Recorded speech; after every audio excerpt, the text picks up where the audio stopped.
All right. We are here with Sam Saunders with a little bit of different that we normally do here at Onform. Normally, Gear Fisher, our co founder, and myself are coming and talking about product, and we're bringing on coaches and talking about how they use the product. And we thought golf's greatest stage is coming up next week. And what a better time not to just take a break from the tech side of the house and let's talk about maybe, go down memory lane, Magnolia Lane. How about that, I I right? like what you did there. That was Yeah, nice. such a horrible play on words, but Sam, thanks so much for carving out your afternoon and talking with us. We're really excited to chat with you today, man.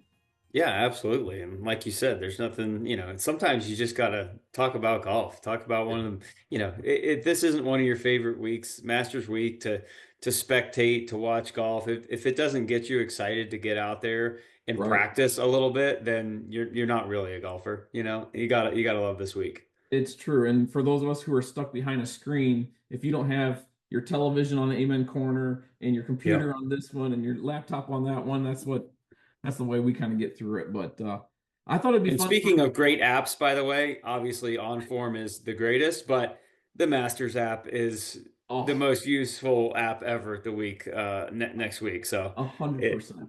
yeah, I love it. For when your wife says we're going out to dinner and your boys have got something going You're on, covered. You're set. Yeah, you're no covered. issues. I love that, man. Well, cool. Let's talk about granddad. All right. Your Yeah. grandfather, the Hmm. great, the king, Arnold Palmer, four Masters champions, 58, 60, 62, 64. A legend, man. I mean, Hmm. just an absolute legend. The more I hear, the more I watch, the more I read, he just exuded golf. He loved the Yeah. game, right? Yeah, absolutely. And I think, you know, his career was really I think the highlight of his career are those four green jackets. I mean, it really, golf came on to, the world broadcast scene really during the 1960 Masters and US Open timeframe. 1960 obviously wins the Masters, and then 1960 US Open at Cherry Hill. So it just kind of launched the game of golf to the world in a way that had never been seen before. So I think he really he loved the Masters, but the Masters loved him as well. It really just brought the game to a stage that was unlike anything they'd ever seen. So he loved that event. He loved that golf course, and I think he'd also be the first to tell you he probably should have won about six or seven of them. I know one of the craziest or most interesting things he talked to me about was in 1961. He had a two-shot lead going into 18, hit his tee shot in the middle of the fairway, and he was always a man of the people, and Mhm. sometimes to a fault. He acknowledged. He said he recognized someone in the crowd that as he was walking down and went over and shook his hand, and the guy congratulated him, and then of course he went to dump it in the greenside bunker, and it plugged, and he made a double bogey and ended up losing in the playoff to Gary Player. And he Mhm. really regretted it, but learned from that experience and was able to go on to obviously win two more after that. So Yeah. short memory, which is always good for a golfer, but he did never forget that one. The one I love, and I've taken some notes and watched a ton of golf. I'm more of a golf nerd junkie than I am an actual golfer, as you've seen playing with me. 58, 1958, he beats Doug Ford and Fred Hawkins. And what was so cool about that particular one is it's my understanding he was supposed to play on that Monday with President Eisenhower. Was Like, good friends, yeah. I'm sorry, what? You know? Yeah. Yeah, no, he and President Eisenhower became very good friends throughout the years, and um, Eisenhower came and for my granddad's 37th birthday, he came to Latrobe and stayed with him at the house for a few days and played golf. And I think he really looked at him. My grandfather looked at President Eisenhower not just as a friend, but almost as another father figure in his Hmm. life. And they had a pretty unique and special bond. And their history is also very well known at Augusta. They played a lot of golf together. Obviously, we got the Eisenhower tree on the 17th hole, which unfortunately went down, but still just an amazing impact there, and Hmm. and yeah, a neat friendship they had. I like that one. That to go on with that story, I was reading that your grandfather they cut a check to the caddy for Hmm. his the payout of 14,000 and added one too many zeros. It's supposed to be 1,400 for the caddy payout, which I was like, man, that tells you Yeah, how that. that first green jacket really probably messes with your mind, I would imagine. Oh God, yeah. No, Right? I think it was a little different time back then for sure too, in terms of what they're playing for. It No, was for sure. you know, Then 60, he beats Venturi. 62, Gary Player, Dolph Finsterwald, Monday playoff, shoots a mhm. 68 with a 31 on the back nine. Pretty I- good. you just go pretty good. I'm Yeah, like, pretty good. how? Right? Like, Yeah. how? That is Well, unbelievable. that's what's so great about Augusta, though, is you watch. I think the excitement of that golf course is obviously there are, incredibly difficult holes on the course, and every hole, poses different risks, and you can. But what I love about Augusta is that there's also so many birdie holes, and there's so many holes where you get to see so many great fireworks, particularly on that back nine. If Hmm. you can get through, 10, 11, and 12, and, but even those holes, I mean, 12 on the right day, if the wind is calm, it could be a full pitching wedge nowadays for some of Hmm. these guys, or a 9 iron. And you could get 12. A lot of guys can reach 13. It's a birdie eagle opportunity. If you're hitting wedges into 14, it's an opportunity. Then 15 is a gettable par five, and there's a lot of opportunities to make birdies on the back nine, but there's a lot of opportunities for those birdies to turn into double bogeys pretty quickly too. I mean, Hmm. I think that second shot, those second shots into 13 and 15, the two reachable par fives on the back nine. I mean, talk about risk reward. It's you can be going in there, with a mid iron, but the miss is just so, detrimental to Yeah. what you're doing on that hole, because you're just going to end up either in Rays Creek on 13 there, or in the pond on 15. So it's yeah, they're you have to be precise. You have to. And that's what when Zach Johnson won, didn't he lay up all 4 rounds on third like He did. He wedge did. Yeah. deep, I mean, right? he obviously was never known for a power player, but he's one of the best wedge players of all time, and he played to his strengths. And that year it was a particularly a firm, fast year. So a lot of times the great wedge players really enjoy having firm, fast greens, because their ability to control spin and trajectory just gives them such a great advantage. Because really the only way you get wedges close is by doing it all. It's all Yeah. about the right contact and the right trajectory, and getting it to react the right way on the greens. And those greens are so incredibly fast, as we know, but when they get firm like that, you really just have to have that much more control. And I obviously it paid dividends for Zach that year. So let me ask you, maybe take a break from talking about grandfather because they didn't have a lot of tour trucks back then that were just sharpening grooves. I mean, they did, but it wasn't to what is now. Sure. When you're going out for a major or a big tournament, how often were players, yourself and others, getting new wedges, fresh grooves, kind of things like that? Is that more of a preference or was it based on course conditions? Because you mentioned firm and fast. Like, are you looking for Yeah. bounce grooves? No, Talk about it's that. yeah, that's a good question. I mean, a lot of it's definitely individual for each player. I've heard stories of some guys that actually just get a fresh set of wedges every single week. Um, I'd say that's few and far between. That doesn't happen often, but that might be a superstitious thing at some point. I'd say Mm, most guys are in the every you know 3 to 4 month range, depending on how much time you're putting in. If you're somebody who's just putting hours in out of a bunker, and your lob wedge just getting sandblasted every time, you're probably going to need to maybe go like every month at that point. But like sometimes I would just change my lob wedge, which for me was my 58 degree, my highest lofted wedge. I wouldn't necessarily change my 46 and my 50 and my 50. Um, 54 degree, because they just weren't getting used quite as much. mhm. Um, but it is important. And there were weeks for sure where if the greens were fast, but it was wet and soft, I would I would make certain to not have fresh wedges in the bag because I actually Yeah, wanted something, control you know, spin. it'd actually be beneficial. Sometimes you could just take a practice swing and get a big divot with some dirt in the grooves to keep the spin off of it because there were Yeah, certain weeks where, you know, spin was your worst enemy on some of those really soft, spinny greens. Like when you think about, you know, playing at Pebble out there in the AT&T a lot of years, those greens are so incredibly spinny. And, you know, a lot of people wouldn't really understand or appreciate how hard some of those shots are at times. Like when you're hitting a second shot into the fourth hole at Pebble and the greens are really spinny. I mean, you'll see guys chip 8 irons and 9 irons from like 110 yards just to try to keep that, you know, trajectory down and the spin off because it's right. like it's just maximum spin there and it's just so hard to keep it near the hole. But yeah, there's a lot of thought that goes into it, but you know, course conditions are definitely a big factor in that.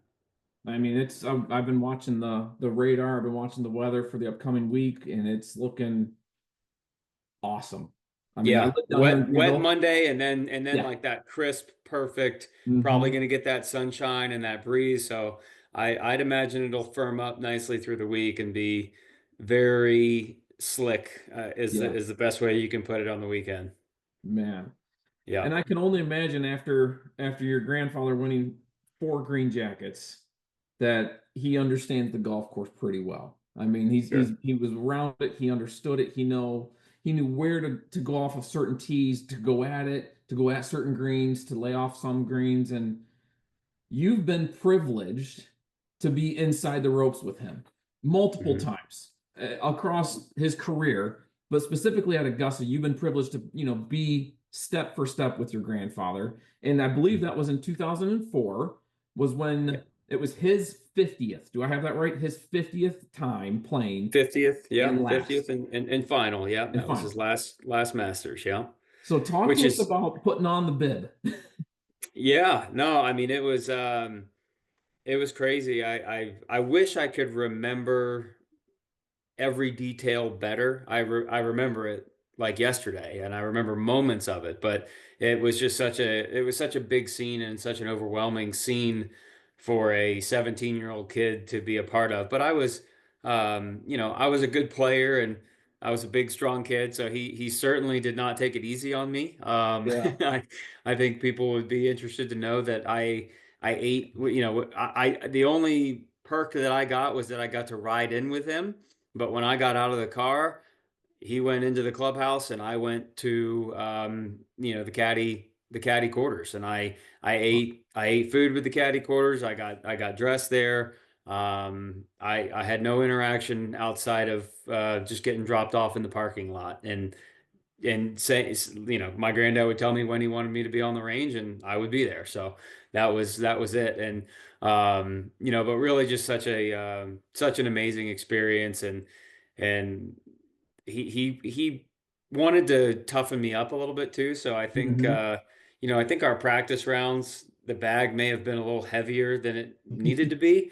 Yeah. I've Maybe got he wanted me to get ready for the rest of the week because that's the other thing, and I know people have probably heard this before. It is sneaky one of the hilliest golf courses you have Mhm. ever seen in your life. It is one of the toughest walks on tour. A lot of ups, a lot of downs, and yeah, I think we probably had about 21 clubs in the practice rounds and a couple dozen balls in there. And also too, you know, you see I'm wearing the caddy bib there. You've Hmm. got those two pockets, two big front pockets Oh yeah. there. This was, you know, believe it or not, '04 was still kind of before the whole era of, you know, energy drinks and you know, protein bars and all the nutrition stuff that's out there available now. So my granddad had these, he would make me carry these Nestle Crunch bars, Okay. you know, real healthy stuff out there on the course, and these Honey Stinger. They weren't the Honey Stinger bars that you eat now, but it was literally like a glass tube of honey. So he would, you know, shoot some honey for an energy shot out there, which is great. But I remember one of them broke in my caddy bib, so I just had honey kind of Oh, all down my leg on these deals because you know you wear an undershirt underneath, and other than that, you're just kind of you got your drawers on. So right. yeah, I was covered in honey and chocolate and you know trying not to screw up the entire time I was there. But I mean, Yeah. you're walking with the king and Yeah. your Yeah. grandfather, right? You know him from a completely different perspective than the rest of us, the patrons outside the ropes. And here you are with honey running down your leg, holding his Yep. chocolate bars, and he's treating Yep. you like a caddy. Like you know, he like you said, he's toughening you up. And we're looking at this picture, the two Uh-huh. with your hands on your hips and the toughest looking, what, 17-year-old at the time. How old were you in this picture?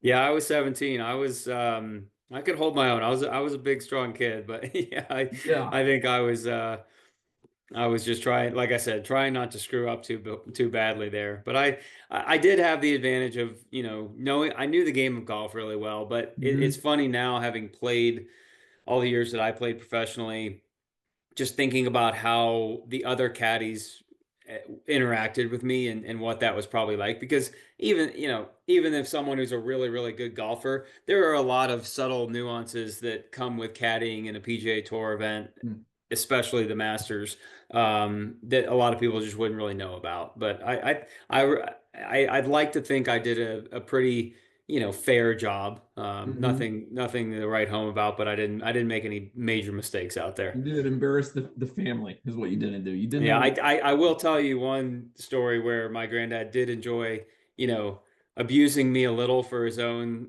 comic relief out there on the 15th hole in the practice rounds. He was hitting some wedges from kind of down in front and Mhm. over the pond, obviously. And we're talking about wedges and spin. Well, he had these, Callaway wedges and they were spinning a lot, but he probably hit like three or four wedge shots up in the practice round and they all kind of ripped back down into the pond. No big deal. He was obviously just trying to figure something out. And they weren't bad shots. They just all went back into the pond.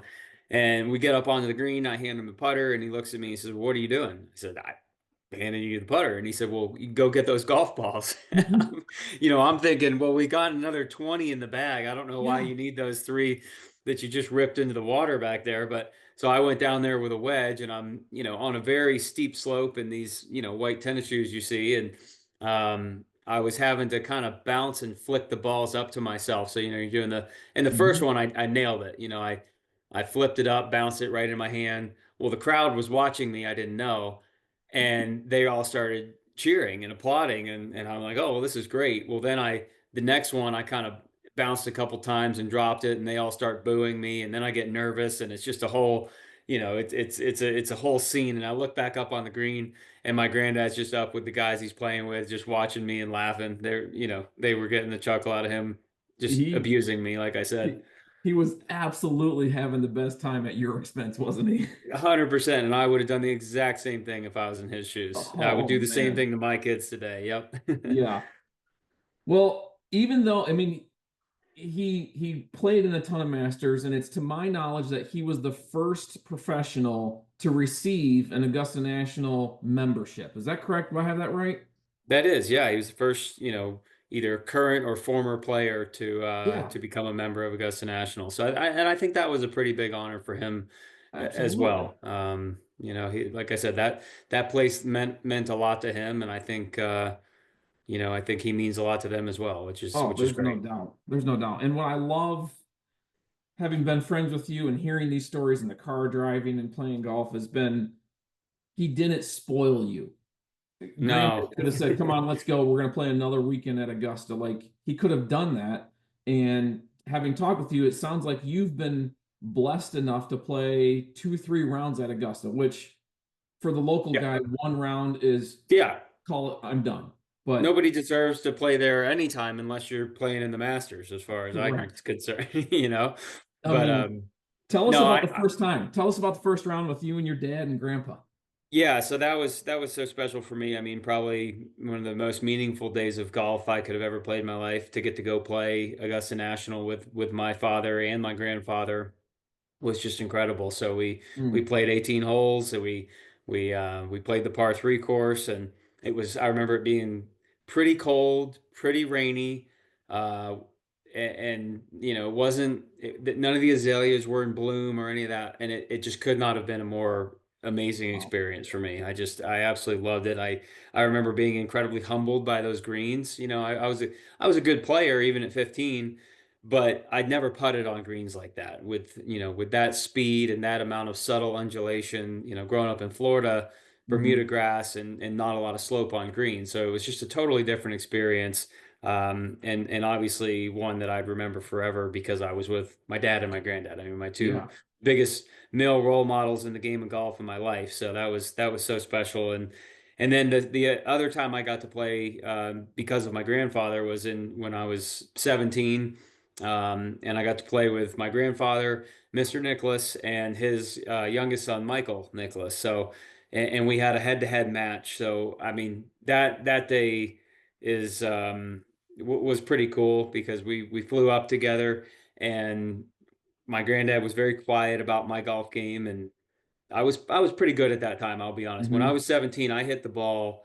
I was about as long as anybody in the junior golf, amateur golf scene. I used to be a really, really long hitter, and of course, I wanted my granddad to brag on me a little bit, but he didn't say a word. And I had an epic ball striking day. I'll say that. I hit the ball, and it was warm, so the ball was going Hmm. far. And this was pre ultimate lengthening that they've done. Okay. It had been lengthened once, but not to the extent that it is now. But I mean, I hit sand wedge in the one. I hit 3 iron on the green on two. I drove the third green. I hit 8 iron. Yeah, I had 8 iron into 13, 8 iron into 15. I mean, that was you remember Yes. watching those days of Tiger Yeah.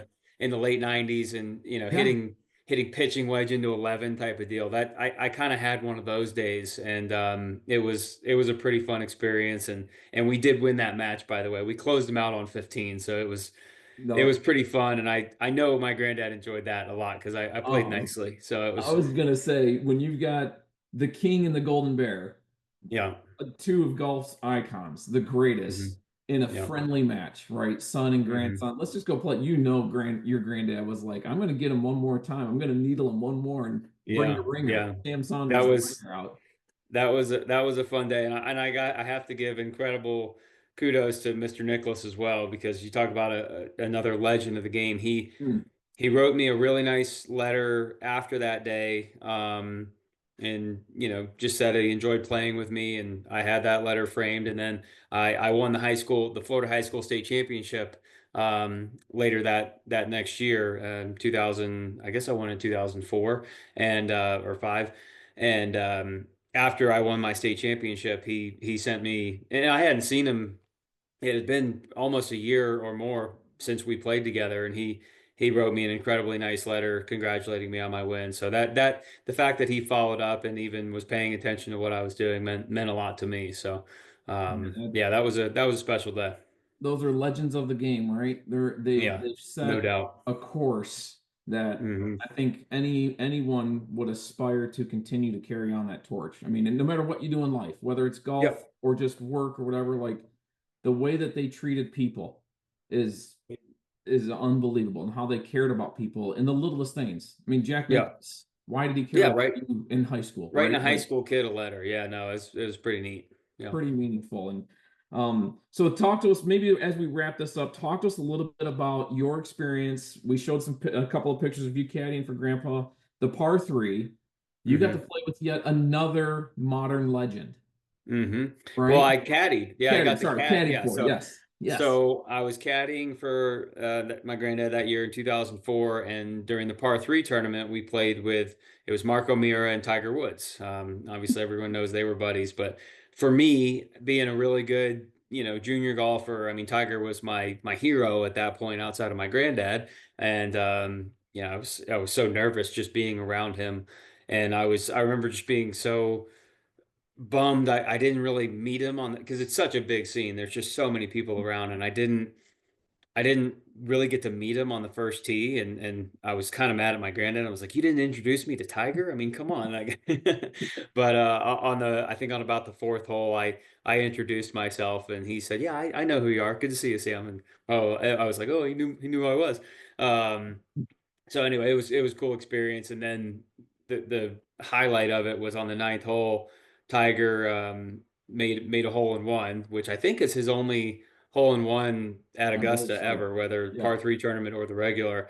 And everybody got high fives, and it was so great. And then my granddad was the last to hit, and he got up and hit it to about 6, 8 inches, and it was pretty awesome. Just loud. I mean, just loud and such a big scene and tight quarters there. But really, yeah, once in a lifetime. Man, you've I think you've taken away every other question of like, what's your dream foursome? Oh, Jack, the son, my grandfather. What's the best day of your ever? Like, you've won Well, the lottery, it man. was. But it's I'm special. very I lucky to mean, have had those experiences. What's crazy is I'm actually going to Augusta on Monday. This is more for work purposes stuff. But I haven't been to Augusta since 2007. So it's 18 years since I've been there and stepped foot on mm, property. So I'm looking forward to just going back. And I kind of made a deal with myself. That I would never play the course again unless I was playing in the Masters. Well, obviously I'm in a little different situation in life now, mhm. so I'm going there on other grounds. But I'm excited to go back and just be on that property. It's such a special feel and a special place. It is. I've been privileged enough to go to a couple times, and what you were saying about the hills, walking to Mhm. me, the biggest one is on 10T down to the bottom. Like Oh yeah, just the monster. elevation, how you're just perfect, right? Yep. It's elevation, the azaleas, this time of year, it's Mhm. phenomenal, right? Well, It's that's the thing too. Is from the golf side of it, you just get so many uneven lies there. I mean, 10, you get this downhill side hill lie. 11, yeah. you're getting downhills. 13, you got these hanging lies. Mm, And then you get to holes like 14, and you get these severe uphill yep. lies. It's just such a, yeah, 18 severe uphill lies. So it's more than just what meets the eye a lot of times out Mhm. there. Man, I'm excited for this year.